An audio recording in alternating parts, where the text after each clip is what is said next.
17 anos de vida conjugal. Recebe o nosso clamor, a nossa gratidão, pois nós oramos em nome de Jesus. Amém. O ministério do Senhor Jesus Cristo passou por 4 estágios ou etapas. A primeira delas, a aceitação. Depois, a rejeição. Depois, a oposição. E, por fim, a perseguição declarada.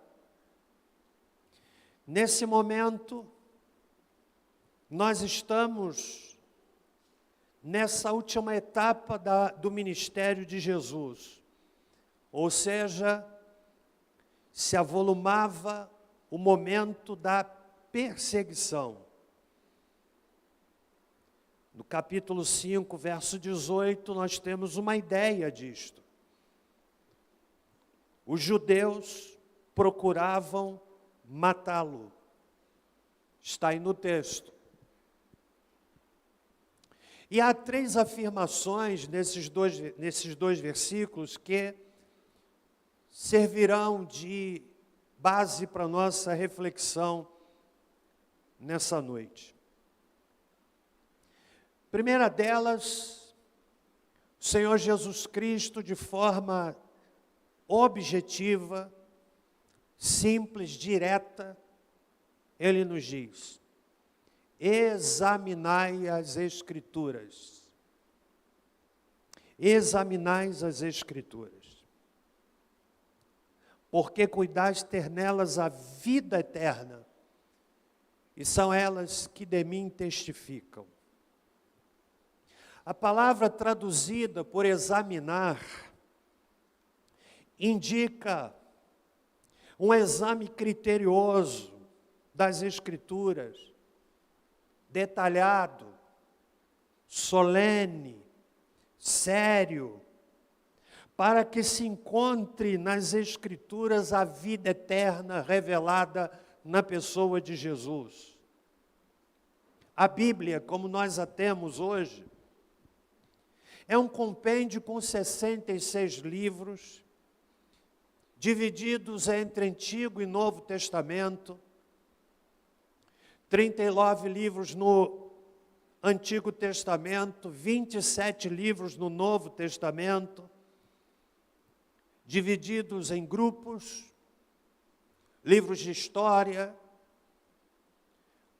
Pentateuco, livros poéticos, profetas maiores, profetas menores, 4 evangelhos, livro de Atos, que relata a história da igreja, as epístolas pastorais, culminando com o livro do Apocalipse. E eu quero lhe dizer que o centro da palavra de Deus é a pessoa de Jesus Cristo. A palavra do Senhor Jesus Cristo aqui no texto visa desafiar os ouvintes daquela época a um exame criterioso das Escrituras, para que através deste exame pudessem encontrar a vida eterna revelada na pessoa de Jesus. Os judeus do tempo de Jesus conheciam a casca da Bíblia, mas ignoravam a amêndoa que estava dentro. Idolatravam o volume escrito, ao mesmo tempo em que resistiam à palavra viva ali contida. Celebravam uma bibliolatria que os fez se afastarem de Cristo e da vontade de Deus. Os rabinos costumavam dizer que aquele que adquire as palavras da lei adquire para si mesmo a vida eterna. Quero lhe dizer que a Bíblia é um livro fechado para milhares de pessoas, mas é a palavra revelada de Deus. E nela, como disse Jesus, nós encontramos a vida eterna.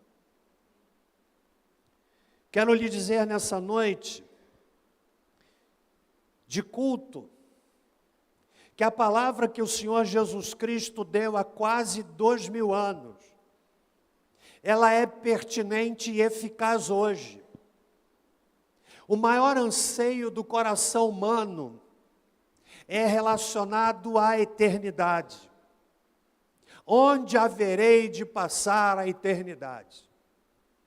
Esta, na verdade, é a questão principal da existência humana.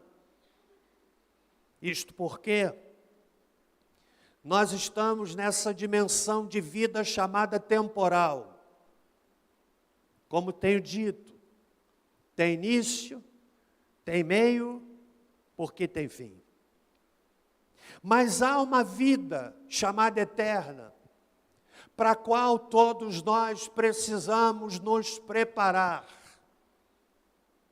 E é aqui, enquanto temos o fôlego de vida, quando podemos ouvir, podemos decidir, podemos receber ou rejeitar, é aqui, nesse espaço de vida chamado temporal, que nós decidimos onde haveremos de passar a eternidade.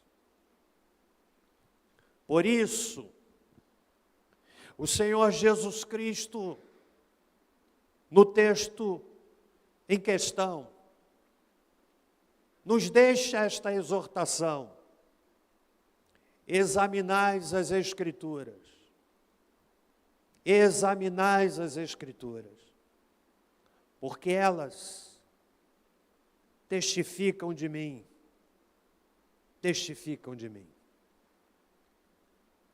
A Palavra de Deus é um livro extraordinário. Já citei aqui, creio eu, aquela experiência vivida por um dos maiores pregadores do século passado, chamado Dwight Lyman Moody, extraordinário evangelista. E na sua biografia, há um fato muito interessante. Conta-se que em certa madrugada, o grande pregador Moody foi acordado com uma voz clara lhe falando à mente e ao coração. Ele compreendeu nitidamente as orientações que lhe foram dadas.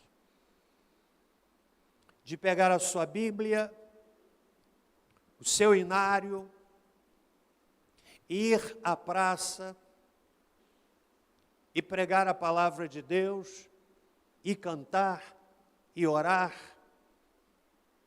E ele, que já compreendia a voz de Deus ao seu coração, sem hesitar obedeceu. E numa madrugada fria, numa noite escura, ele abriu o seu inário e cantou como se estivesse cantando para um grande auditório, com todo vigor. Abriu a palavra de Deus e pregou como quem estivesse pregando para um grande auditório, numa grande campanha evangelística. E ele orou com o fervor de quem ora diante de um leito de uma pessoa enferma. Ele orou fervorosamente, mas não havia qualquer pessoa aparentemente lhe ouvindo. Encerrado o culto, Moody fechou a sua Bíblia, fechou o seu inário e foi para casa para repousar na continuação daquela noite. O tempo passou Certa feita estava ele pregando em um lugar. E alguém o aguardava para conversar com ele. E aquele senhor se aproximou e disse: irmão, mude, o senhor não me conhece. Mas o senhor lembra aquela madrugada que o senhor pregou em tal lugar, cantou tal hino, fez tal oração? E este é um fato tão inusitado que não dá para esquecer. E ele disse: me lembro. E aquele homem então disse para ele: eu e mais 3 amigos estávamos ali jogando cartas de madrugada, quando de repente o silêncio da noite foi interrompido por uma voz que cantava em alto e bom som alguns hinos de adoração a Deus. Isto despertou a nossa curiosidade e começamos a ouvir. Ouvimos a canção, ouvimos a pregação, ouvimos a oração, e hoje eu estou aqui para lhe dizer que naquela noite, eu e os meus 3 amigos decidimos entregar as nossas vidas a Jesus. Você sabe por quê? Porque há poder na palavra. Não é poder do pregador, mas é poder nessa palavra que o escritor de Hebreus, no capítulo 4, verso 12, diz o seguinte, que a palavra de Deus é viva e eficaz. A palavra é viva, é eficaz. Sabe o que é isso? Dá certo. É mais penetrante do que espada alguma de 2 gumes, corta para ambos os lados. Penetra até a divisão da alma e do espírito, das juntas e medulas, e é apta para discernir os pensamentos e intenções do coração. Algo misterioso que acontece. Aqui um auditório tão bonito, variado, pessoas de origens diversas, idades diversas. Mas há algo misterioso que acontece quando a palavra de Deus é pregada para um auditório diverso.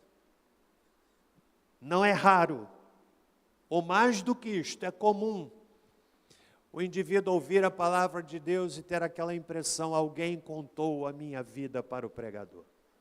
Quem é que já viveu isso? Você sabe por quê? Porque a palavra é viva. É viva. Jesus então diz: examinais as Escrituras. E essa é a primeira verdade que eu quero destacar.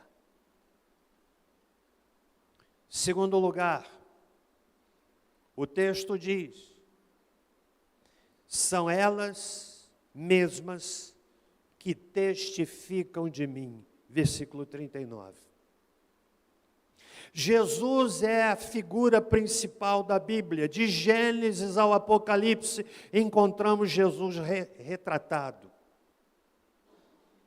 Ele é o eu sou no livro de Êxodo, a estrela no livro de Números, a rocha em Deuteronômio, o capitão do exército de Jeová em Josué, é o redentor no livro de Jó, é o bom pastor no livro dos Salmos, é o maravilhoso conselheiro, Deus forte, Pai da eternidade, príncipe da paz no livro de Isaías. Ele é o renovo no livro de Zacarias. É o desejado de todas as nações no livro de Ageu.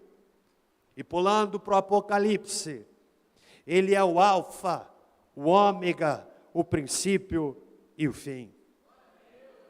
Agostinho de Hipona, chamado um dos pais da igreja, um homem que teve uma conversão extraordinária, ele disse: eu li Platão, eu li Cícero, palavras que são muito sábias e belas, porém, nunca li em nenhum deles: venham a mim, todos os que estão cansados e oprimidos, e eu lhes aliviarei.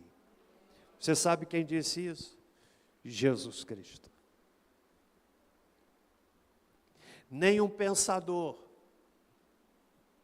por mais inteligente que tenha sido, pode dizer, e pode dizer, como Jesus disse: venham a mim, todos os cansados e oprimidos. Um convite extraordinário para um relacionamento com a promessa maravilhosa: eu vos aliviarei. Elas testificam de mim. João Batista falou de Jesus dizendo: o Cordeiro de Deus que tira o pecado do mundo. Nicodemos disse de Jesus: o mestre vindo da parte de Deus.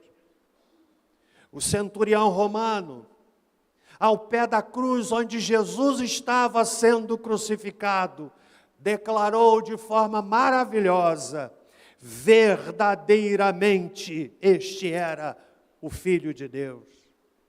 Tomé, o cético, que havia dito: se eu não vir Jesus e não puser as mãos no lugar dos seus cravos, de maneira alguma crerei.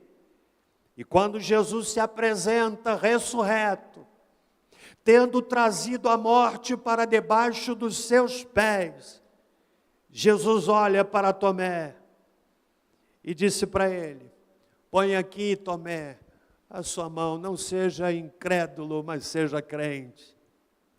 E dos lábios do homem cético brotou uma extraordinária afirmação acerca de Jesus, que está relatado no Evangelho de João, capítulo 20, verso 28, quando Tomé fez uma declaração magnífica, dizendo: Senhor meu e Deus meu. Simão Pedro olha para Jesus e em Mateus 16, versículo 16, ele diz: tu és o Cristo, o Filho do Deus vivo. Quero que você entenda que as Escrituras apontam para Jesus, o Deus encarnado, que vestiu a pele humana, fez-se homem, com a absoluta condição de compreender a sua e a minha dor, de compreender os nossos equívocos, de compreender as nossas contradições. Fez-se homem, contudo sem ter cometido pecado, e fez-se absolutamente capaz, e somente Ele, de salvar o pecador. Elas dão testemunho de mim. Terceiro lugar, quero que você entenda, ainda um pouco mais avançando no segundo item. Em Provérbios, Jesus é o amigo mais chegado que o irmão. É um companheiro de todos os momentos. Mateus 28, verso 20, ele disse: eis que certamente estou convosco todos os dias. É o intercessor,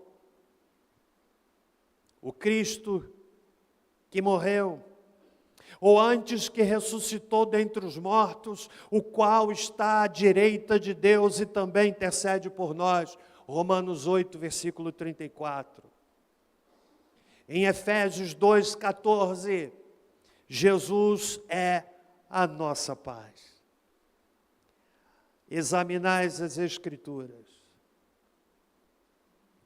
elas testificam de mim. Por fim, estão comigo até aqui? Examinais as Escrituras, porque pensais ter nelas a vida eterna. São elas mesmas que testificam de mim. Contudo, não quereis vir a mim para terdes vida. Não quereis vir a mim para terdes vida. Seguir a Cristo é resultado de uma decisão pessoal. Ninguém pode ser forçado. A mensagem é poderosa. Ela atua no coração do homem. E Deus deseja que você decida. A vida eterna é esta, que conheçam a Ti, único Deus verdadeiro, e a Jesus Cristo a quem enviaste. João capítulo 17, verso 3. Mas o que impede as pessoas de seguirem a Cristo? Há aqui neste auditório pessoas que já ouviram o suficiente, mas não se decidem. Gostam da igreja, se emocionam nos cultos, gostam dos louvores, gostam das células, gostam dos ministérios, contribuem nas campanhas da igreja, mas não se posicionam, não decidem. E eu quero nessa noite apontar algumas razões que impedem as pessoas seguirem a Cristo. Primeiro, muitos não seguem por incredulidade. Por mais que vejam sinais visíveis da mão de Deus, elas se mantêm presas à incredulidade, não creem. Quantas pessoas assim? Você sabia que os irmãos de Jesus, por mais que ele realizasse milagres, não criam nele? Está aí no capítulo 7, versículo de número 5. Pois até os seus irmãos não criam nele. Pessoas incrédulas, que são capazes de identificar a manifestação de Deus na sua família, na sua casa, que são capazes de identificar através de um nome, de uma pessoa, seja da sua relação familiar ou da sua relação de amizade, manifestações contundentes do poder de Deus, mas se mantêm incrédulas. Não quereis vir a mim para terdes vida. Será que nesta noite estou me dirigindo a alguém que se enquadra nesse grupo? Pessoas que não precisam mais de esclarecimento, precisam de decisão. Já compreenderam o suficiente. Já compreenderam que são pecadoras. Já compreenderam que Jesus morreu na cruz para salvar cada um de nós. Já compreenderam que não há outro caminho a não ser Jesus Cristo. Isso está claro. Está absolutamente cristalino na mente dessas pessoas. Mas lhes falta uma decisão. Não quereis vir a mim para terdes vida. Mas há também, em segundo lugar, muitos que não o seguem por causa da tradição religiosa. O Brasil é um país fascinante. Apesar de tudo, o Brasil é fantástico. Nossa querida pátria amada Brasil. O nacionalismo parece que não é muito cultivado no nosso país. Os senhores acompanharam o absurdo de uma juíza proibindo de usar a bandeira do Brasil. Vê se pode.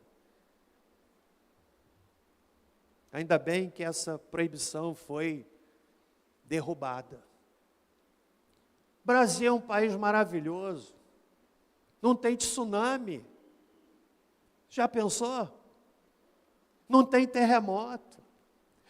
País com uma dimensão continental, mas com uma unidade linguística, que é um fator extremamente importante para a integração da nação, de norte a sul, de leste a oeste, respeitadas as diferenças regionais, você pode se comunicar e ser entendido.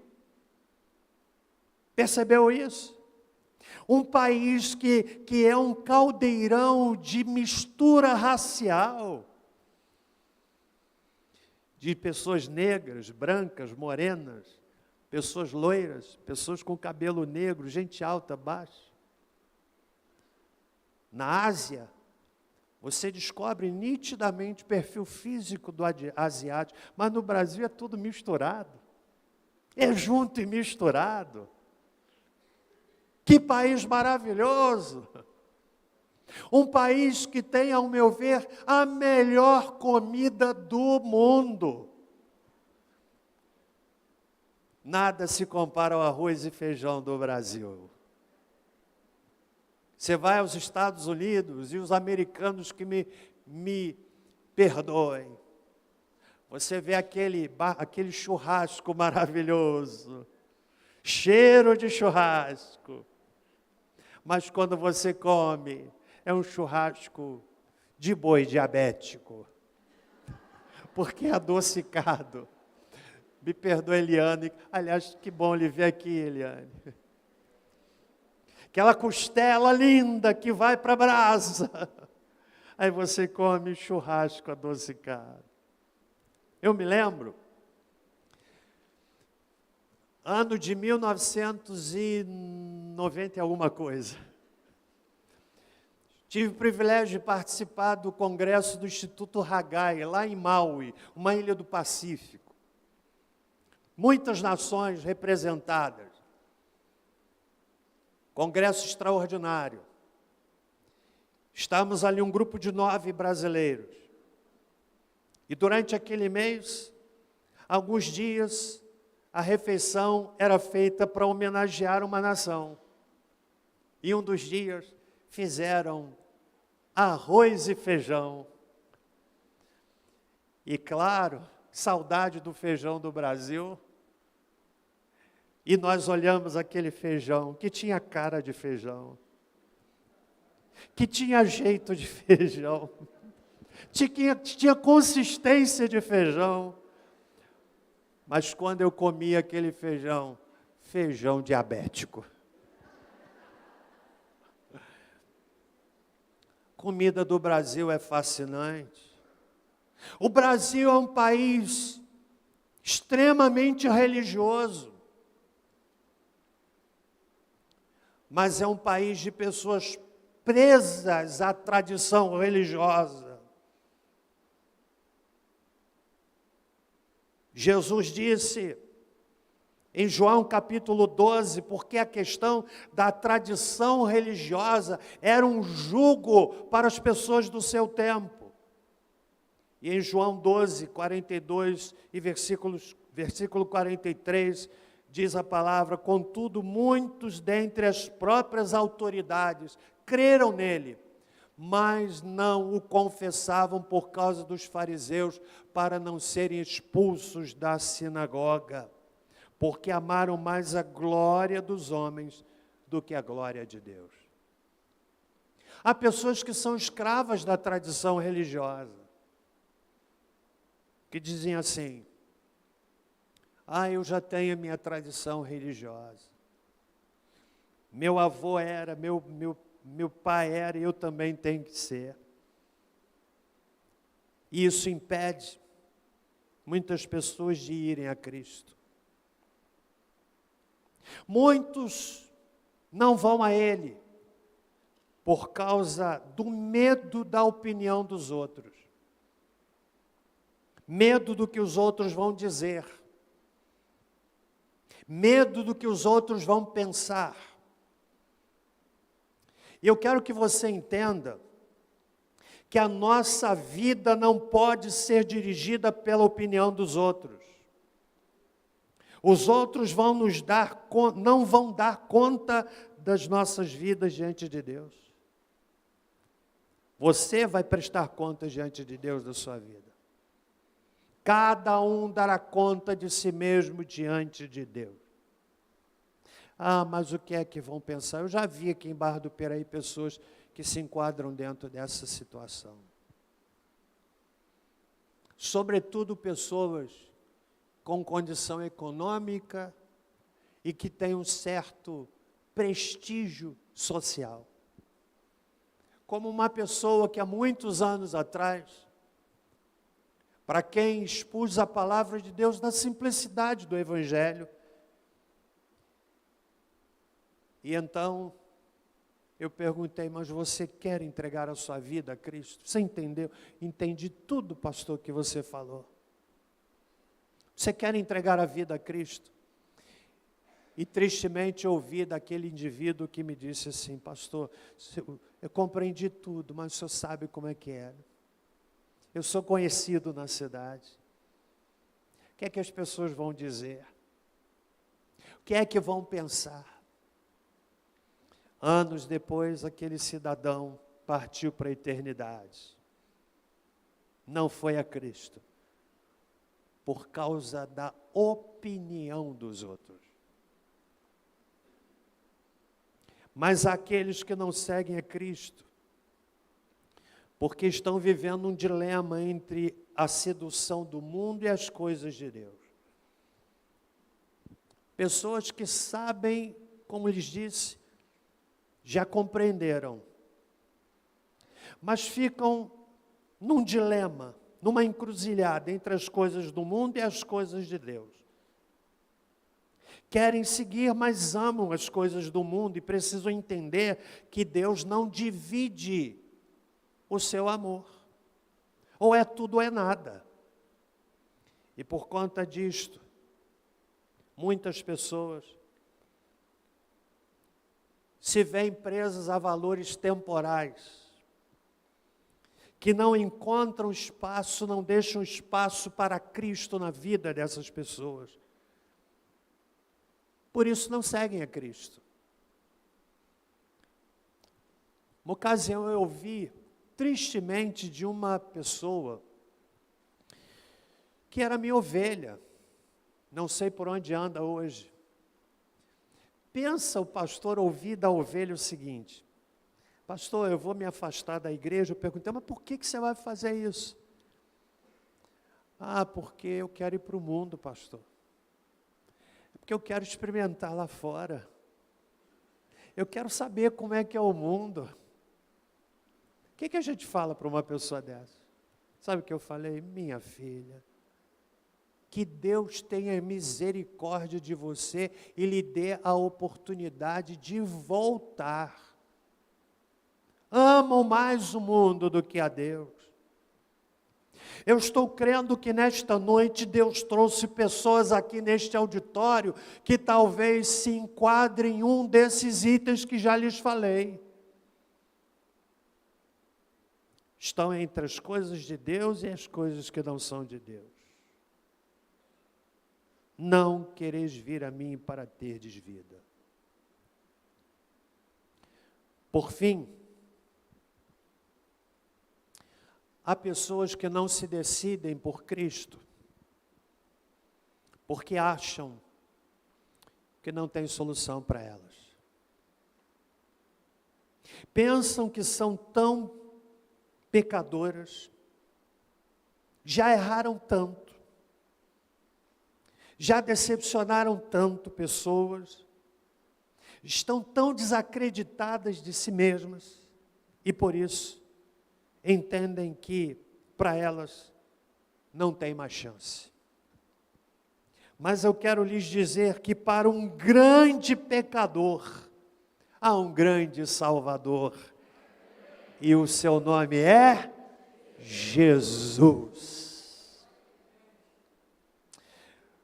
O profeta Isaías, no capítulo 1, verso 18, retrata essa grandeza do amor de Deus, dizendo: ainda que os vossos pecados sejam como a escarlata, vermelhos, eles se tornarão brancos como a neve. ainda que sejam vermelhos como o carmesim, se tornarão como a branca lã. Assim, para qualquer pecador, esperança. E essa esperança tem um nome, e este nome é Jesus Cristo, o Filho do Deus vivo, que ama o pecador e que nos convida a entregarmos o coração a Ele. Examinais as Escrituras. Está aqui. Porque pensais ter nelas a vida eterna. São estas mesmas Escrituras que testificam de mim. Contudo, não quereis vir a mim para terdes vida. Eu quero lhe convidar nesta noite a aceitar o convite de Jesus. Entregar o seu coração a Ele. Aceitá-lo como seu Senhor e Salvador pessoal. Senhor, a senhora, todos que entraram neste auditório, aqueles que me ouvem pela transmissão do nosso canal do YouTube. Eu quero fazer uma oração para lhe ajudar nessa decisão. Curve a sua cabeça, por favor.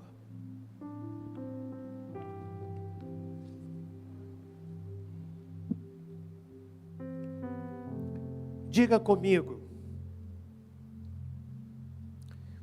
Senhor Jesus, venho diante do Senhor pedir para o Senhor perdoar todos os meus pecados. Senhor Jesus, eu quero ter vida e vida eterna. Eu quero ter paz no coração. Eu quero ser transformada pelo teu poder. Diga ainda: Senhor Jesus, eu entrego ao Senhor o meu coração. Eu recebo o Senhor na minha vida como meu Senhor e meu Salvador. Permaneça com a sua cabeça reclinada. Quero orar por você. Senhor Deus, o Senhor ouviu aqueles que oraram comigo. E nesta noite pedimos ao Senhor que o Senhor envie o Espírito Santo para habitar cada coração. E que nesta noite muitos possam publicamente confessar Jesus Cristo como Senhor e Salvador pessoal. Você orou comigo? Você quer entregar a sua vida a Cristo? Eu quero orar por você. E se você deseja nessa noite dizer: pastor, eu orei com você, eu quero entregar minha vida a Jesus. Eu orei com você. Levante sua mão para que eu possa ver. Lá, Deus abençoe, pode baixar sua mão. Deus abençoe, pode baixar sua mão. Alguém mais? Erga sua mão lá na galeria aqui embaixo, à minha esquerda, à minha direita. Deus abençoe, pode baixar sua mão. Alguém mais? Alguém mais? Se você orou comigo e quer entregar a vida